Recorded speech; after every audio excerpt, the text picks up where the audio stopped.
wanted to come to America because they wanted to have a better life. She left Beirut to go to Belfast.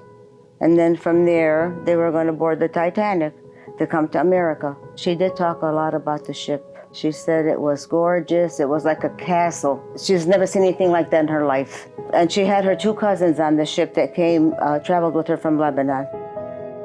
She was asleep, and then she heard a big, big knock, huge. It wakened her, and then she heard another one. There were two. She ran out to see what was going on, and of course everybody knew that the ship hit the iceberg.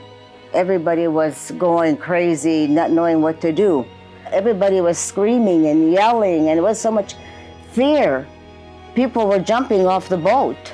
They wanted to force her on the lifeboat. She got into the boat, and then she saw something very tragic.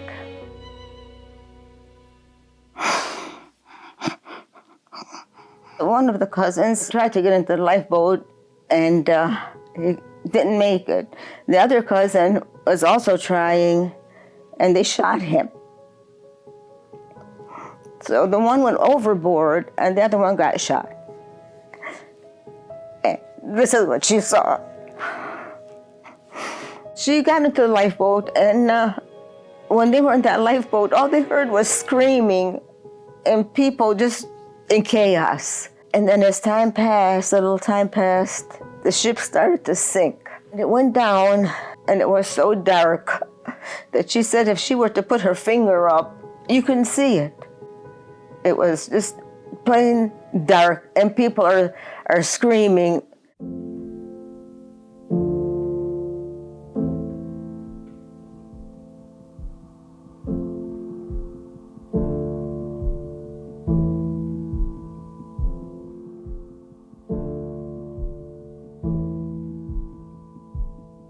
She never forgot the Titanic. That stayed with her all her life.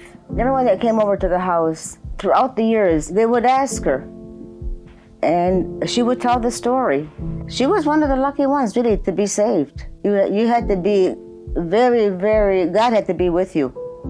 She became a very strong woman and such an inspiration. Once she got here at the age of 16, to be such a strong woman and to be resilient. And what I love the most about hearing about her stories is as she bettered her life, she also bettered the lives of the less fortunate, her family, those in the community. She was using her resources to help the less fortunate, which is such a big part of our religion in Islam. You have to have faith to be able to survive.